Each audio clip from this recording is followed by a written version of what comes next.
शिवानी उसकी मर्जी के खिलाफ उससे बड़ी उम्र के आदमी विक्रम सिंह के साथ ब्याह दी गई। लड़कियों को इस समाज में शादी जैसे मुद्दे पर अपनी सहमति देने की इजाजत नहीं है। इसीलिए वह गाय भैंस की तरह अपने मालिक के साथ ससुराल चली गई। बहुत खुश होना चाहिए तुम्हें, क्योंकि तुम्हें इतना अमीर और चाहने वाला पति मिला है। तुम इस घर में राज करोगी, राज। यहाँ तुम्हारे लिए 10 नौकर चाकर हैं। किसी भी चीज की जरूरत पड़े तो बस आवाज लगा देना। शिवानी डरी और सहमी हुई आंखों से विक्रम को देख रही थी। न जाने क्या सोचकर उसके पिताजी ने इस मोटे और उससे आधी उम्र बड़े आदमी के साथ उसकी शादी कर दी।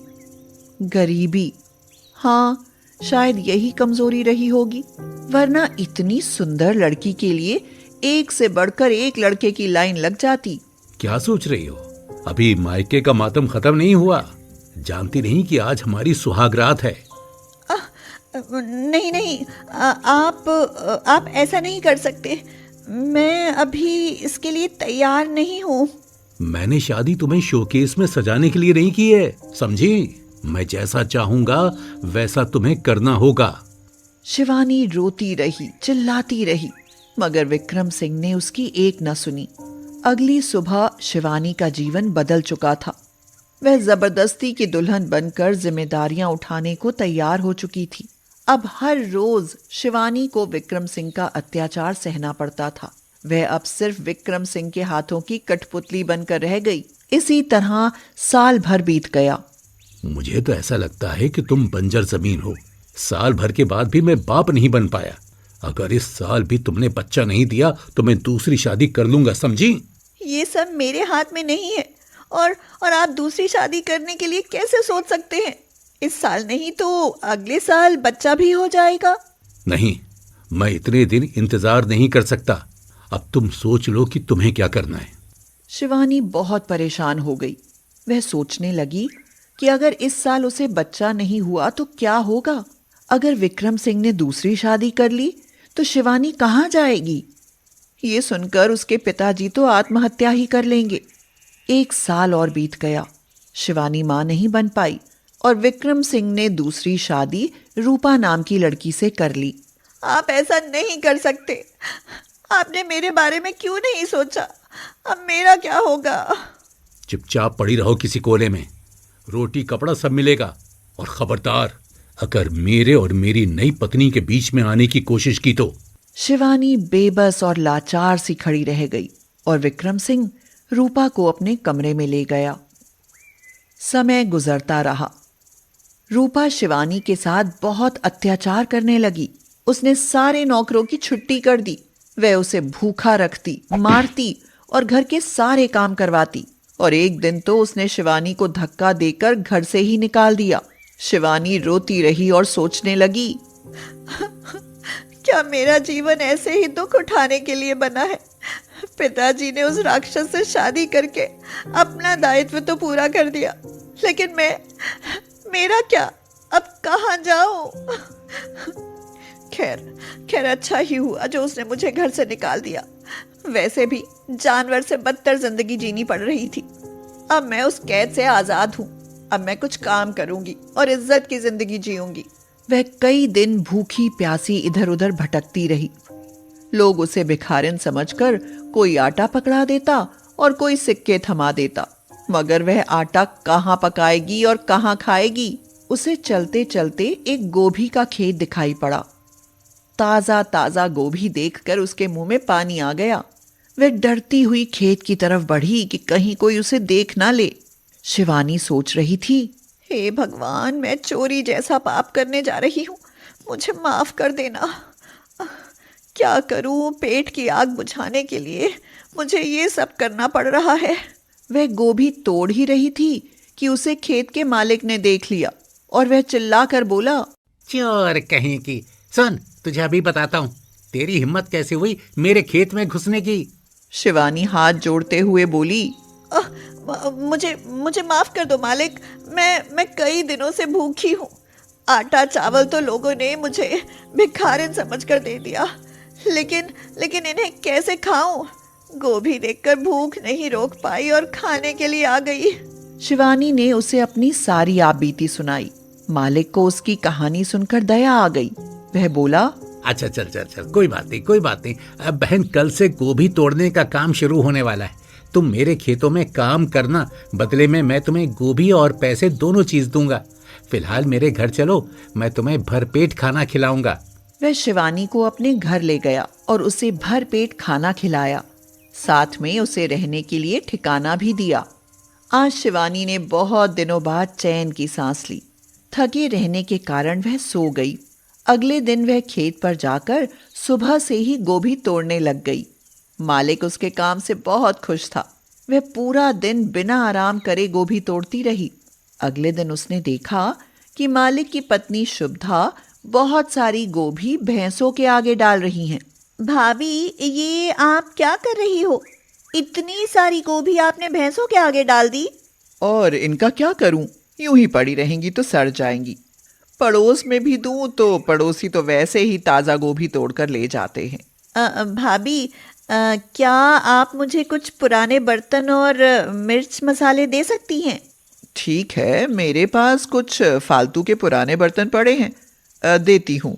शिवानी ने वहां से कुछ साफ सुथरी गोभी उठाई और उन्हें धोकर ले गई।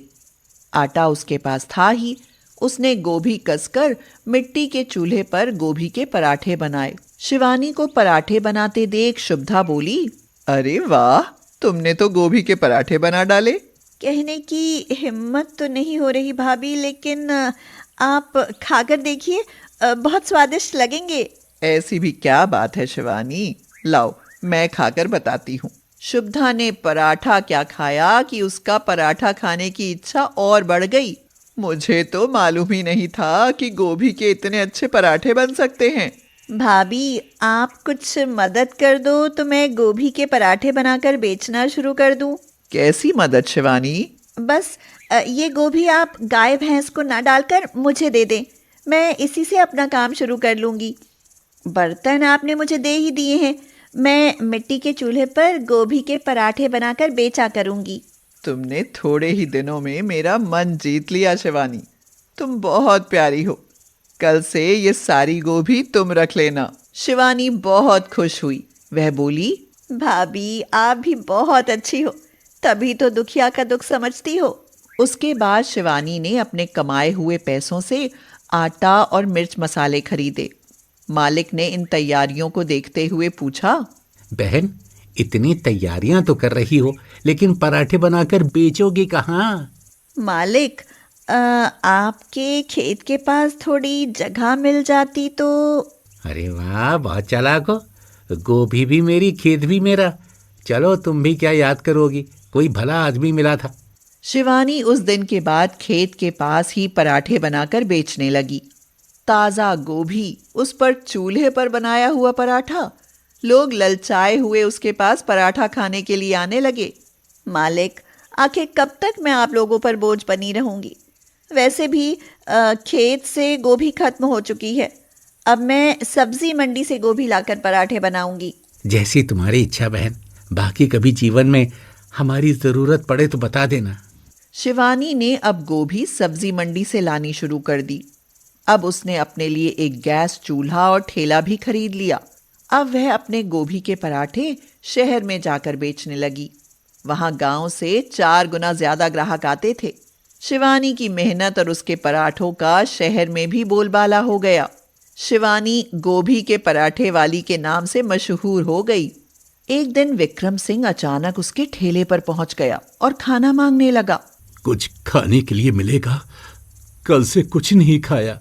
शिवानी ने उसे गौर से देखा और उसे इस हाल में देखकर चौंक गई। आप और इस हालत में कितने कमजोर हो गए हैं। शिवानी, तुम और यहाँ? ये कहकर वह उसके पैरों में गिरकर फूट फूट कर रोने लगा। ये सब कैसे हुआ? आपके पास तो इतना पैसा था। रूपा सारा रुपया पैसा लेकर किसी और के साथ भाग गई और मुझे भिखारी बना गई। मैंने तुम्हें बहुत दुख दी है। ये सब उसी का नतीजा है। अब तुम मिल गई हो तो अपने घर चलो शिवानी। अब तो यही मेरा घर है और यही मेरी पहचान है। मैं अपनी पहचान छोड़कर कैसे आ सकती हूँ भला? मुझे माफ कर दो शिवानी। घर चलो, मैं अपनी गलती पर बहुत शर्मिंदा हूँ। मैं ये काम छोड़कर घर तो नहीं जा सकती, मगर आप यहाँ आ सकते हैं। मैं गोभी के पराठे बनाऊंगी और आप मेरी मदद करना। तुम्हारे साथ रहकर ही शायद मैं अपने कर्मों का पश्चाताप कर सकूं। ऐसा मत कहो, मैंने तो आपको हर हाल में अपनाया था, मगर आप ही मुझसे दूर हो गए थे। ये सुनकर विक्रम सिंह ने शिवानी को गले से लगा लिया और अपने गुनाहों की फिर से माफी मांगी। उसके बाद विक्रम सिंह हमेशा के लिए शिवानी के पास आ गया और फिर वह शिवानी के साथ गोभी के पराठे बनाने में मदद करने लगा। अब वह गोभी पराठे वाली का पति बनकर गर्व महसूस कर रहा था। कोमल को सूरज ढलने के बाद बहुत कम दिखाई देता था। ये बीमारी उसे बचपन से ही थी। शादी की उम्र हो गई मगर वह ठीक नहीं हुई। मम्मी, मैं शादी नहीं करूंगी। अगर कोई सच्चाई के साथ मुझे अपनाता है तो ठीक है। लेकिन बेटी, सच्चाई जानकर कौन तुमसे शादी करेगा? बेटी, एक अच्छे लड़के का रिश्ता आया है, बात पक्की होने दो, हम सब सच बता देंगे, मगर तब तक तुम चुप रहोगी। हाँ। कोमल के पिताजी मदन उसकी माँ विमला से बोले, देखो जरा, कोमल का ख्याल रखना, लड़के वालों को कुछ पता ना चले। तो आपने उन्हें शाम को क्यों बुलाया? दिन में भी तो बुला सकते थे। अरे भाग्यवान, जब उनके पास समय होगा तभी तो आएंगे। उमेश अपने परिवार के साथ कोमल को देखने आया। कोमल, सबको चाय दो।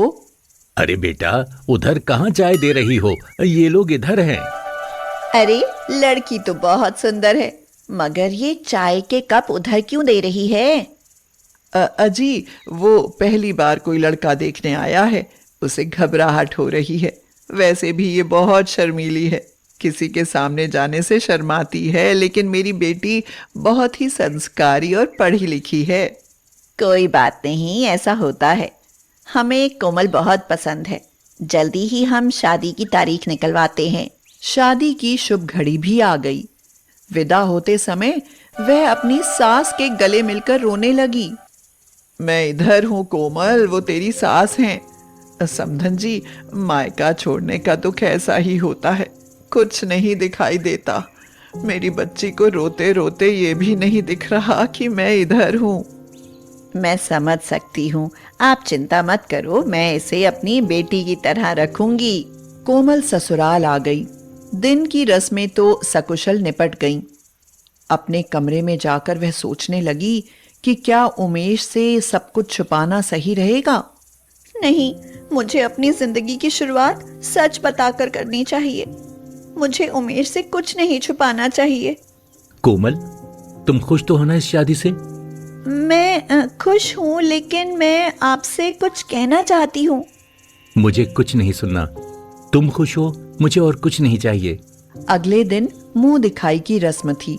रमा ने कहा, कोमल, वो तुम्हारी अलमारी में मैंने लाल रंग की साड़ी रखी है, उसे पहनकर तैयार हो जाना। आज शाम को मोहल्ले की सारी औरतें आएंगी तुम्हारी मुंह दिखाई करने। हे भगवान, अब लाल रंग का कैसे पता चले? उमेश भी घर में नहीं है, अब मैं किसी से पूछूं भी तो कैसे? उसने बहुत गौर से देखा और जो उसे लाल रंग जैसी साड़ी दिखाई दी उसने पहन ली। कोमल, जल्दी नीचे आ जाओ बेटा, सब लोग आ गए हैं। अरे, ये क्या? मैंने तो तुम्हें लाल साड़ी पहनने के लिए कहा था और तुमने काली साड़ी पहन ली। जी मम्मी जी, वो क्या? मम्मी जी, वो मैंने लाल साड़ी पहनने को बोला था ना। तभी उमेश ने बाहर से आते हुए कहा, अरे वाह, तुम तो बहुत ही प्यारी लग रही हो काली साड़ी में। अच्छा हुआ जो काली साड़ी पहनी, लाल तो सब दुल्हनें पहनती हैं। माँ, आपकी बहू सबसे खास दिखाई देगी। मुंह दिखाई की रस्म के बाद कोमल अपने कमरे में आ गई। उमेश, सुनो, मैं कुछ कहना चाहती हूँ। मैं कुछ नहीं सुनूंगा। तुमने माँ की बताई साड़ी नहीं पहनी, इस बात को कब तक सोचती रहोगी? अरे, सबने तुम्हारी बहुत तारीफ की और अब तो माँ भी बहुत खुश है। कोमल दिन में ही सारा काम निपटाने की कोशिश करती। शाम होते ही उसे डर लगने लगता कि कोई उससे किसी काम के लिए न कह दे। कोमल, तुम्हारे पापा जी को शुगर है, फिर भी मीठा खाए बिना नहीं मानते। आज खीर के लिए कहा है, इसलिए खीर बना लेना। उमेश के पिता किशन ने जब खीर खाई तो गुस्से में बोले, खीर किसने बनाई है? खीर तो कोमल ने बनाई है। लगता है इसकी माँ ने कुछ खाना पकाना नहीं सिखाया। अरे ये खीर तो नमकीन है, इसमें चीनी नहीं नमक डाला हुआ है। पापा जी, आप तो बेकार में गुस्सा कर रहे हो। जब उसे पता चला कि आपको शुगर है तो वो बहुत परेशान हो गई। उसने मुझसे कहा कि वो मीठी खीर खिलाकर आपके स्वास्थ्य के साथ खिलवाड़ नहीं कर सकती, इसलिए उसने नमक डालकर खीर बनाई है। आपकी वो बहुत चिंता करती है। अच्छा बेटी, तुम मेरा इतना ख्याल रखती हो। मैंने खामखा तुम्हें डांट दिया, मुझे माफ कर दो बेटी। कोमल की आंखों में आंसू आ गए और वह अपने कमरे में चली गई। अरे क्या हुआ, क्यों रोती हो? मैंने सब संभाल तो लिया है ना। अरे कोई बात नहीं, गलती हो जाती है सबसे। उमेश, मैं तुम्हें कुछ बताना चाहती हूँ। देखो, मैं कुछ नहीं सुनना चाहता। अब आराम करो, सुबह बात करेंगे। अगली सुबह कोमल को रमा ने बताया कि शाम को उमेश के मामी मामा और उमेश की बड़ी बहन रीमा आ रही है बच्चों के साथ। उनकी खातिरदारी में कोई कमी नहीं रहनी चाहिए। कोमल बेचारी दोपहर से ही खाने की तैयारी करने लगी। मम्मी जी, सब्जियां बनाकर रखती हैं, बस रोटी और चावल बनाने हैं। अगर आप कहें तो नाश्ते के लिए पकौड़े भी अभी बनाकर रख लूं।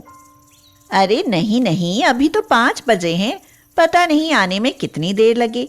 अभी से ठंडे हो जाएंगे, साथ के साथ बना देना। उन्हें आने में 7 बज गए। कोमल को दिखाई देना बंद होने लगा। वैसे उसने सभी सामान नीचे उतार कर रख लिया था, मगर पता नहीं कब रमा उन्हें उठाकर ऊपर रख गई। अब शादी के बाद पहली बार मेहमान घर आ रहे थे। पकौड़े बनाने भी जरूरी थे। फिर क्या, बेसन की जगह मैदा, नमक की जगह शक्कर, धनिये की जगह मेथी, जैसे तैसे कर दिए पकौड़े तैयार। अरे उमेश आ गया ऑफिस से, जरा देख तो अभी कितनी देर लगेगी चाय नाश्ते में। कोमल, नाश्ता दे आओ। जरा आप दे दीजिए, मैं अकेले कैसे लगाऊंगी इतना नाश्ता। उमेश ने सारा नाश्ता लगा दिया। अरे भाभी, ये चाय है या दूध? लगता है चाय पत्ती डालना भूल गई हो। क्या मैंने चाय पत्ती नहीं डाली? छी, ये कैसे पकौड़े बनाए हैं तुम्हारी बहू ने दीदी। मुंह का स्वाद भी खराब हो गया। भला ऐसे होते हैं पकौड़े? हमने तो सोचा था कि 2-4 दिन ठहर कर आएंगे, पर लगता है ऐसा खाना खिलाकर बहू तो सुबह ही विदा कर देगी हमें। हाँ। रमा ने पकौड़े को तोड़कर देखा तो वह अंदर से मैदे का नजर आ रहा था। उसमें मेथी की खुशबू आ रही थी। थोड़ा सा खाकर देखा तो वो मीठा लगा। तुम अंधी हो क्या? तुम्हें दिखाई नहीं देता? ये पकौड़े तुमने बेसन के नहीं मैदे के बनाए हैं, और इनमें नमक नहीं शक्कर डाली हुई है। ले जाओ सब यहाँ से उठाकर।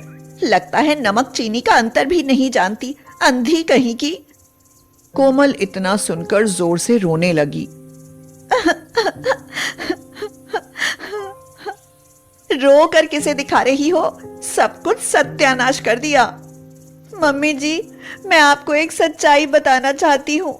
तुम चुप रहो कोमल, मैं बताता हूँ।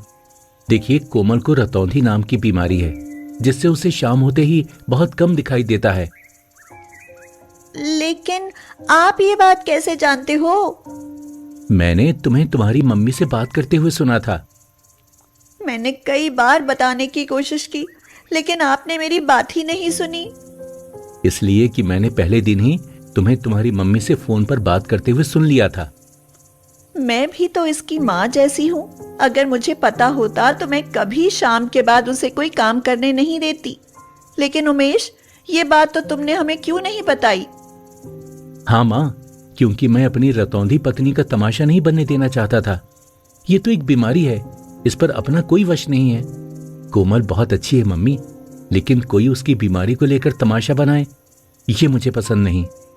इधर आ पगली, अगर मैं नहीं समझूंगी तो और कौन समझेगा? मैं भी तुम्हारी मम्मी जैसी हूँ बेटा। कोमल आंसू पोंछकर मुस्कुराते हुए रमा के गले लग गई। Umesh, thank you. तुमने अपनी रतौंधी पत्नी का तमाशा नहीं बनने दिया। और उसके बाद कोमल अपनी ससुराल में एक नॉर्मल जिंदगी जीने लगी।